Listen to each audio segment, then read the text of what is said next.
Assalamualaikum warahmatullahi wabarakatuh. Kali ini kita akan belajar sesuatu yang menarik banget nih, yaitu tentang cara penyajian data dalam bentuk tabel dan diagram. Sebelum kita masuk ke materi, coba kamu keluarkan semua isi yang ada di tempat pensilmu. Lalu, kamu kelompokkan sesuai jenisnya, sehingga ada kelompok pensil, pulpen, penghapus, dan lain sebagainya. Setelah itu, hitunglah jumlah dari masing-masing kelompok dan catat hasilnya di kertas. Kalau di tempat pensil saya, hasilnya seperti ini. Jumlah dan macam-macam kelompok alat tulis yang kamu catat di kertas tadi merupakan informasi yang diperoleh dari hasil pengamatan. Informasi ini bisa kita sebut sebagai data. Data dapat kita sajikan dalam dua bentuk penyajian, yaitu tabel dan diagram. Adapun diagram yang sering digunakan yaitu diagram garis, batang, dan lingkaran. Jika data dalam bentuk tabel, berarti data-data tersebut kita susun dalam urutan baris dan kolom. Terdapat tiga macam penyajian data dalam bentuk tabel, yaitu sebagai berikut. Yang pertama, tabel baris dan kolom. Tabel ini digunakan untuk data yang hanya memiliki satu kategori atau kelompok saja. Misalnya, data yang kita peroleh dari hasil pengamatan tadi, ada pensil, pulpen, penghapus, rautan, dan lain sebagainya. Nah, data-data tersebut bisa kita gabung ke dalam satu kategori atau kelompok, yaitu jenis alat-alat tulis. Kalau data tersebut kita sajikan dalam bentuk tabel baris dan kolom, hasilnya akan seperti ini. Yang kedua, tabel kontingensi. Berbeda dengan tabel baris dan kolom, tabel kontingensi digunakan untuk data yang memiliki lebih dari satu kategori atau kelompok. Contohnya, data pada gambar. Di gambar tersebut diketahui data jumlah siswa kelas 7 berdasarkan jenis kelaminnya. Nah, data tersebut memiliki dua kategori, yaitu kelas dan jenis kelamin. Oleh karena itu, bentuk penyajiannya akan seperti ini. Terakhir, ada tabel distribusi frekuensi. Tabel ini digunakan untuk data yang dikelompokkan dalam suatu interval atau selang nilai. Setiap interval memiliki nilai frekuensi atau banyak data. Biasanya, kalau data yang kamu peroleh itu cukup banyak, kamu bisa menyajikannya dalam tabel ini agar bentuknya jadi lebih sederhana. Berdasarkan gambar di atas diketahui data nilai ulangan harian matematika kelas 7A. Nah, jumlah siswanya ada 30 dan nilainya juga beragam, mulai dari 61 sampai 100. Sebenarnya, kamu bisa menyajikan data tersebut dalam tabel baris dan kolom, tapi akan lebih sederhana jika membuatnya dalam tabel distribusi frekuensi. Jadi, data dikelompokkan terlebih dahulu ke dalam beberapa interval. Kalau pada gambar terdapat 4 interval, yaitu 61-70, 71-80, dan seterusnya. Kamu perlu tahu juga nih, setiap interval harus memiliki panjang yang sama. Contohnya, interval 61-70 memiliki panjang 10, dari 61 sampai 70. Totalnya ada 10. Begitu juga dengan interval 71 sampai 80 dan interval lainnya. Nah, frekuensi itu menandakan banyak siswa yang mendapat nilai matematika sesuai dengan intervalnya masing-masing. Misalnya, frekuensi pada interval 61 sampai 70 ada 3. Berarti banyak siswa yang mendapat nilai antara 61 sampai 70 pada ulangan harian matematika ada 3 orang. Penyajian data dalam bentuk diagram. Menyajikan data dalam bentuk diagram berarti data-data tersebut kita susun dan buat dalam bentuk gambar atau lambang. Oleh karena itu, penyajian data dalam bentuk ini akan jauh lebih menarik.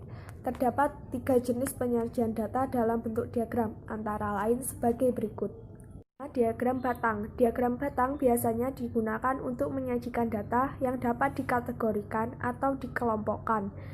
Nilai ulangan, jenis pekerjaan, hobi, dan lain sebagainya.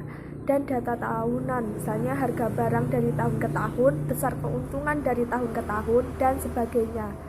Pada diagram batang, data akan digambarkan membentuk persegi panjang yang memanjang ke atas. Setiap persegi panjang harus memiliki lebar yang sama dan tidak boleh menempel antara satu dengan yang lainnya. Misalnya, terdapat data tinggi badan kelas 7A sebagai berikut: 139, 137, 135, 136, 137, 138, 139, 137, 138, 135, 136, 137, 139, 137, 137, 138, 135, 137, 136, 139, 137, 135, 136, 138, 138, 136, 137, 137, 136. Nah, untuk membuat diagram batang, kamu harus mencari tahu dulu nih banyaknya siswa pada masing-masing tinggi badan. Tapi, data yang diperoleh ternyata masih belum urut atau acak, sehingga agak sulit untuk dihitung. Oleh karena itu, kamu harus mengurutkannya terlebih dahulu, mulai data yang paling kecil, supaya lebih mudah kita susun datanya dalam bentuk tabel ya. Setelah itu, buatlah sumbu datar dan tegak yang saling berhubungan. Sumbu datar menyatakan kategori dan sumbu tegak menyatakan banyak data atau frekuensi dari masing-masing kategori. Kemudian gambar setiap data satu persatu secara berurutan sehingga diperoleh gambar berikut ini. Dari diagram batang tersebut, kita bisa lebih mudah memperoleh beberapa informasi, di antaranya tinggi badan terpendek siswa kelas 7A adalah 135 cm. Tinggi badan tertinggi siswa kelas 7A adalah 139 cm. Dan banyaknya siswa kelas 7A memiliki tinggi badan 137 cm. 2. Diagram garis. Diagram garis biasanya digunakan untuk menyajikan data yang berkelanjutan atau kontinu, seperti jumlah penduduk setiap tahun, jumlah produksi barang setiap tahun, perubahan iklim dan cuaca pada rentang waktu tertentu, dan sebagainya. Sesuai namanya, pada diagram baris, data akan digambarkan membentuk garis. Nah, cara menyajikan data dalam diagram garis hampir sama dengan diagram batang, hanya langkah akhir saja yang berbeda. Kamu hanya perlu menarik garis secara berurut dari titik-titik yang telah disesuaikan dengan data. Kalau data tinggi badan siswa kelas 7A kita buat ke dalam diagram garis, hasilnya seperti ini. Yang ketiga, diagram lingkaran. Diagram lingkaran biasanya digunakan untuk menyajikan data yang dapat dikategorikan atau dikelompokkan. Di sini, data akan digambarkan dalam bentuk lingkaran yang terbagi menjadi beberapa juring.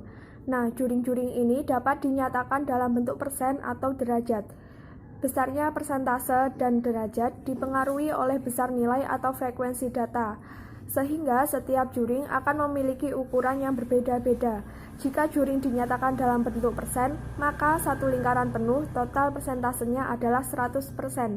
Sementara itu, jika juring dinyatakan dalam bentuk derajat, maka satu lingkaran penuh total sudutnya adalah 360 derajat. Untuk membuat diagram lingkaran, kamu harus menentukan besar persentase atau sudut setiap kategori datanya terlebih dahulu. Kamu bisa menggunakan salah satu rumus berikut ini. Setelah setiap kategori data sudah diubah ke bentuk persen atau derajat, kamu bisa langsung membuat lingkaran dan membaginya sesuai dengan besarnya masing-masing. Gunakan busur derajat agar pembagiannya bisa lebih tepat ya. Kalau data tinggi badan kelas 7A kita sajikan dalam bentuk diagram lingkaran, hasilnya akan seperti ini. Sekian dari saya. Jika ada yang ingin ditanyakan, bisa menghubungi saya melalui Instagram. Wassalamualaikum warahmatullahi wabarakatuh, dan terima kasih.